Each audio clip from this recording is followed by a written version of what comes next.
Good morning बच्चों।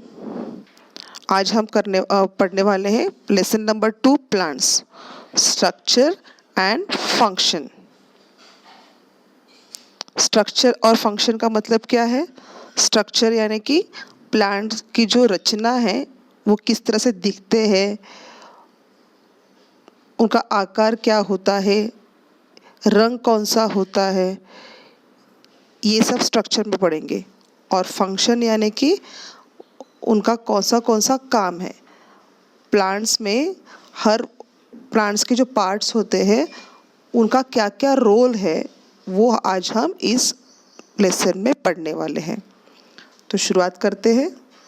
मैं यहाँ से पढ़ने जा रही हूँ। The root, stem, leaves, flowers, fruits, etc. of different plants are different. We can identify plants with the help of these different characteristics. अलग अलग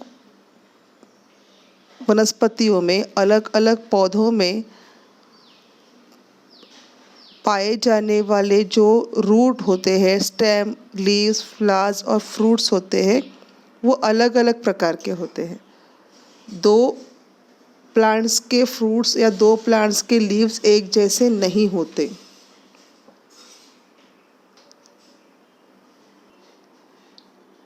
अलग अलग होते हैं और इनके जो आकार होते हैं, रंग होते हैं, अलग अलग होते हैं। एक जैसे दिखने एक मतलब दो अलग अलग आप प्लांट्स लोगे तो उनमें जो फ्रूट्स और फ्लावर्स होंगे वो अलग अलग दिखेंगे। उनका रंग अलग होगा, उनका आकार अलग होगा, उनका स्वाद अलग होगा। जैसे अगर मैंने आपको पूछा कि मैंगो का ट्री कैसे होता है तो आप तुरंत से मैंगो ट्री पहचान सकते हो, आपको सोचना नहीं पड़ेगा। क्योंकि मैंगो ट्रीज़ के जो लीव्स होते हैं वो अलग होते हैं, उसका फ्रूट अलग होता है, मैंगो ट्री का आकार अलग होता है, बाकी ट्रीज से वो अलग दिखता है। तुरंत से आप उसे पहचान सकते हो।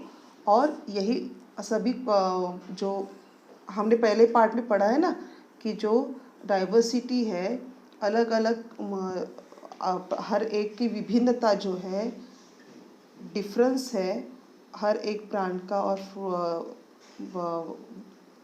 एनिमल्स का, वही अभी हमको यहाँ पे दिखाई देगा कि हर एक जो प्लांट है वो अलग अलग टाइप का होता है। लेकिन फिर भी उनमें कुछ बातें कॉमन होती है। अगर इनका आकार और रंग फिर भी अलग हो, लेकिन इनके जो फंक्शंस होते हैं वो सभी जगह पे एक जैसे ही होते हैं। फंक्शंस अलग अलग नहीं होते।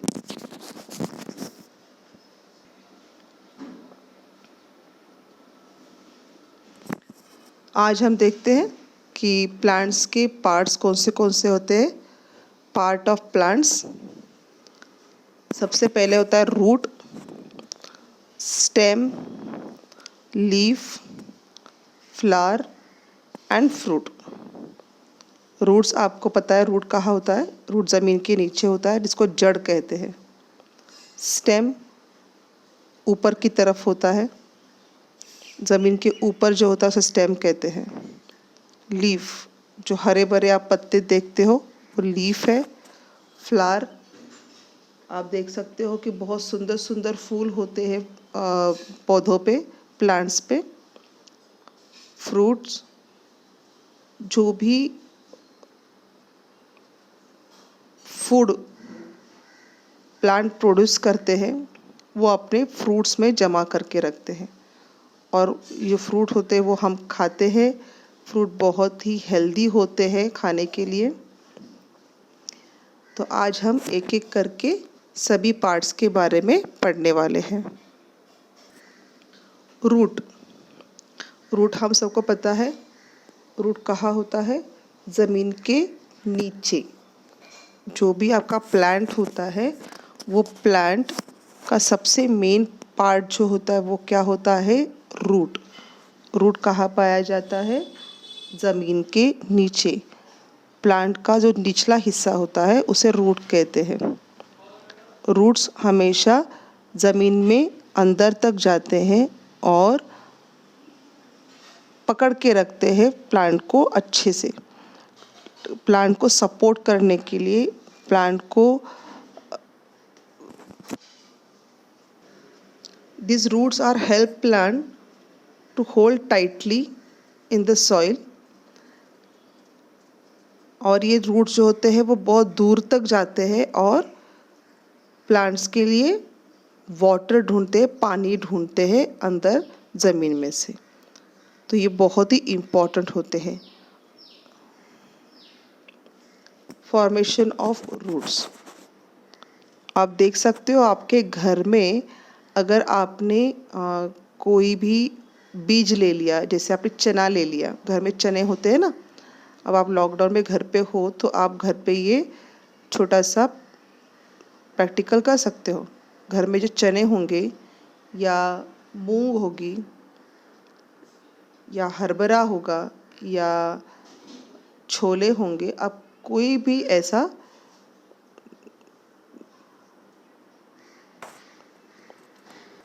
सीड जो होते हैं उसे आप भिगो के रखोगे और फिर एक दिन के बाद, पूरा एक दिन भिगोने के बाद जब वो अच्छे से भीग जाए तो आप उनको खोल के देखो तो आपको इस प्रकार से आपके बीज में, आपके सीड में आपको इस प्रकार से दिखाई देगा। उसके दो पार्ट्स हो जाएंगे। इन पार्ट्स को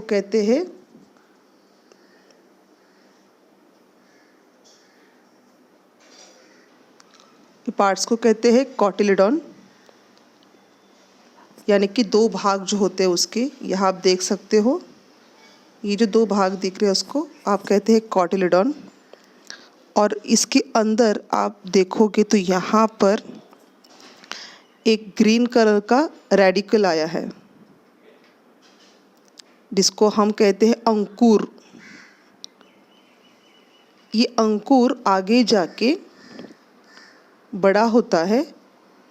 इस अंकुर के दो पार्ट्स होते हैं। एक पार्ट होता है जो नीचे की तरफ बढ़ता है, यहाँ देख सकते हो आप, उसे कहते हैं रेडिकल। और एक पार्ट होता है वो ऊपर की तरफ बढ़ता है जिसे कहते हैं प्लूमुल। जो रेडिकल होते हैं, ये रेडिकल आगे जाके रूट फॉर्म करते हैं और प्लूमुल जो होते हैं वो आगे जाके स्टेम बनाते हैं, ऊपर की तरफ बढ़ते हैं। रेडिकल नीचे की तरफ बढ़ते हैं इसलिए उनसे रूट बनता है, और प्लूमुल जो होता है वो ज़मीन के ऊपर की तरफ बढ़ता है। आप देख सकते हो ना इधर डायग्राम में, ये देखिए यहाँ पे ज़मीन दिखाई गई है और ज़मीन के नीचे रेडिकल आया है और उसे रूट बन रहा है। और जो प्लूमुल है वो ज़मीन के ऊपर बढ़ता है जिससे आगे जाके क्या बनता है, प्लांट के पार्ट्स बनते हैं, स्टेम बनता है या लीफ बनते हैं। आगे जाके ये प्लांट ऊपर की तरफ ग्रो होता है। तो हमने क्या देखा अभी, आप अगर घर पे कोई भी सीड को भिगो के रखोगे और उसे एक दिन के बाद ठीक तरह से उसको आप नोट करोगे, ऑब्ज़र्व करोगे, तो आपको दिखाई देगा कि आपके सीड में दो कॉटिलेडॉन्स होते हैं, दो पत्र या दो भाग हो जाते हैं आपके सीड के। और फिर आप अंदर की तरफ अगर देखोगे तो आपको ग्रीन कलर का एक छोटा सा पत्ता दिखाई देगा। इसको अगर आप और कुछ दिन तक ऐसे रखोगे तो ये अंकुर जो है, ये रेडिकल जो है वो ठीक से और स्प्राउट जो है वो बाहर निकलेगा, जिसको बोलोगे अगर हमें हिंदी में बताओ आपको तो मोड़ आया हुआ चना। तो ये अंकुरित चना जो होता है जिसमें अच्छे से अंकुर बाहर निकला है, ये जो अंकुर बाहर आता है वो होता है रेडिकल, और ये रेडिकल आगे जाके रूट बनता है। और जो अंदर का ग्रीन भाग होता है वो उसे कहते हैं प्लूमुल, जो आगे जाके क्या बनता है, प्लांट बनता है। प्लांट के ऊपर जो बाकी का हिस्सा जो है जैसे स्टेम है वो बन जाता है। देखिए यहाँ पढ़ते हैं हम लोग, the part that grows from inside the seed towards the soil is called radical. The part that grows from inside the seed towards the soil is called radicle, and the part that grows above the soil is called plumule. ठीक है. अब हम देखेंगे एक एक करके parts of root. अब हमने देखा कि रेडिकल आगे जाके रूट फॉर्म करता है, रूट बन जाता है. तो आपको यहाँ मैंने डायग्राम दिखाया है रूट का, आप देख सकते हो. आप अपने घर में जो भी भाजी आती है, सब्ज़ी आती है, जैसे कोथिंबीर है, धनिया या मेथी है, आप उसका ठीक से निरीक्षण कर सकते हो. उसके रूट्स भी इसी प्रकार से होते हैं. रूट्स अगर आपने देखा तो ज़मीन के नीचे जो रूट्स आते हैं, यहाँ पे आप देखोगे तो रूट्स को इस प्रकार से रूट हेयर होते हैं, और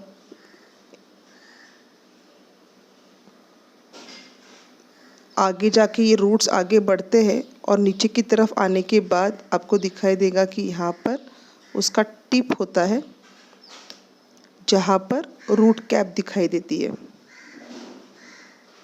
तो अब हम एक एक करके रूट के बारे में ठीक से जानकारी प्राप्त करते हैं.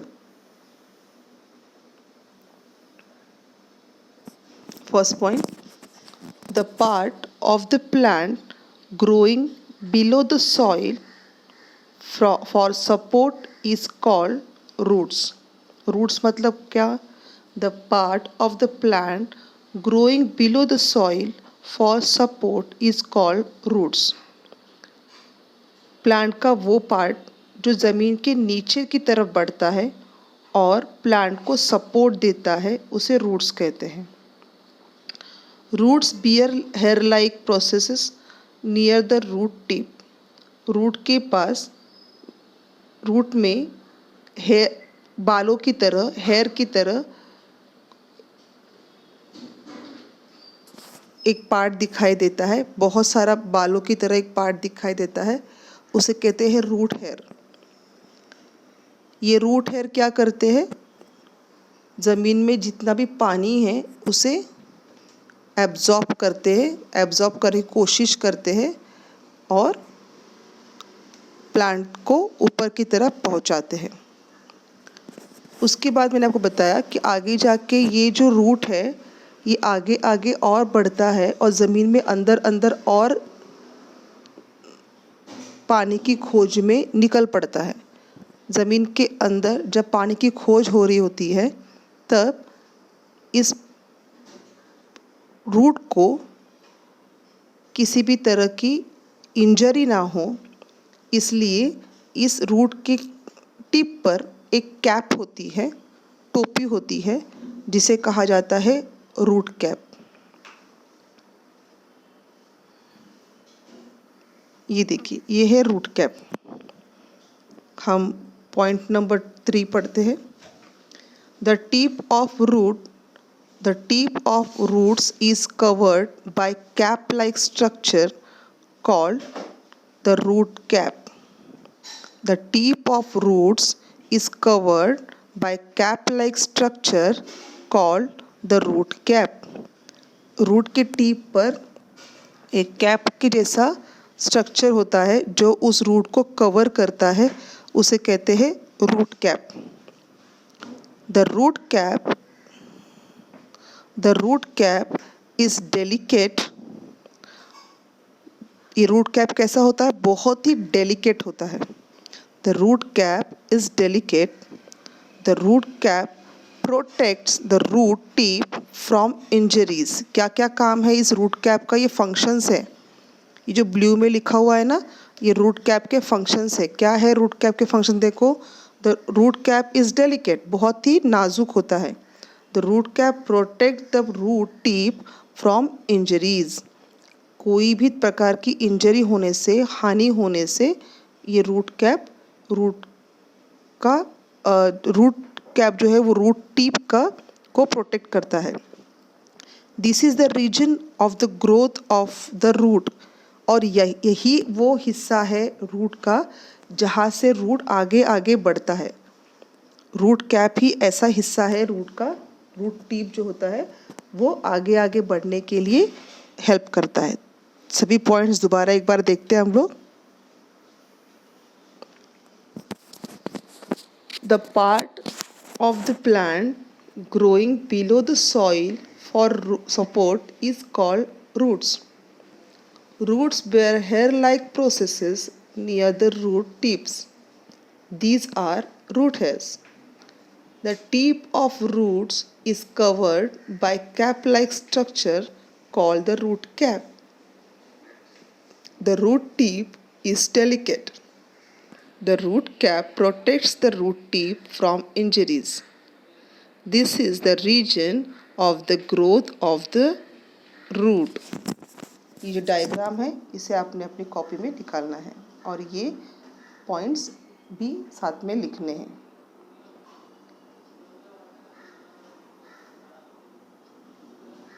अब आगे देखेंगे हम लोग तो दो टाइप के रूट्स होते हैं। एक होता है टैप रूट और दूसरा होता है फाइब्रस रूट। अब किसे कहेंगे टैप रूट और किसे कहेंगे फाइब्रस रूट, तो आप देख सकते हो यहाँ पर तो टैप रूट जो होता है वो इस प्रकार से होता है, जैसे आपका गाजर है या कैरेट या रेडिश यानी कि मूली, या आपके घर में आने वाला जो धनिया पत्ता है कोरिएंडर, उसे भी अगर आपने ठीक से देखा तो उसका एक बीच वाला जो पार्ट है वो आपको इस प्रकार से दिखाई देगा, और मतलब मेन पोर्शन, मेन रूट जो होता है वो इस प्रकार से दिखाई देता है, और उस मेन रूट को इस तरह से सब रूट्स आते हैं। पर फाइब्रस रूट में ऐसा नहीं होता। फाइब्रस रूट में यहाँ से शुरुआत हो जाती है और यहीं से सब इस प्रकार से आगे आगे बढ़ते हैं। किसी जाले की तरह, थ्रेड की तरह उसके थ्रेड्स जो होते हैं वो इस प्रकार से आगे आते हैं। लेकिन अगर आपने टैप रूट में देखा तो टैप रूट में बीच में एक रूट होता है मेन रूट, और उस मेन रूट को फिर आगे जाके ये थ्रेड्स आते हैं। लेकिन फाइब्रस रूट में ऐसा नहीं होता। फाइब्रस रूट में ओरिजिन से ही, मतलब स्टार्ट पॉइंट से ही इस तरह से थ्रेड्स बाहर निकलना शुरू हो जाता है। तो अगर आपको फाइब्रस रूट देखना है तो आप फाइब्रस रूट किस में देख सकते हो?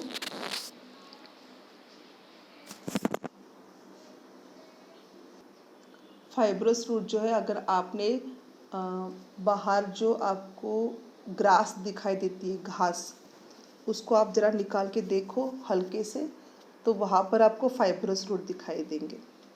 और आपके घर में जो कोरिएंडर आता है यानी कि धनिया पत्ता, उसका अगर आपने रूट देखा तो वो टैप रूट होता है।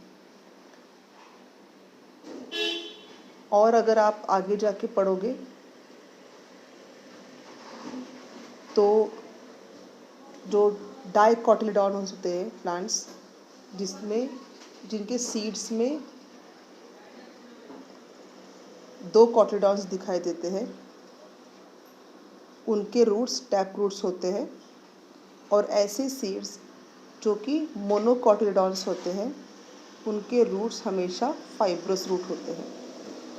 कल हम टैप रूट और फाइब्रस रूट के बारे में डिटेल में पढ़ेंगे। तब तक के लिए आप सारे वीडियो स्लाइड्स एक बार देख लो, और आज जो मैंने आपको पार्ट पढ़ाया है उसे आप ठीक से स्टडी करो, और सभी ने रूट का डायग्राम अपने नोटबुक में निकालना है।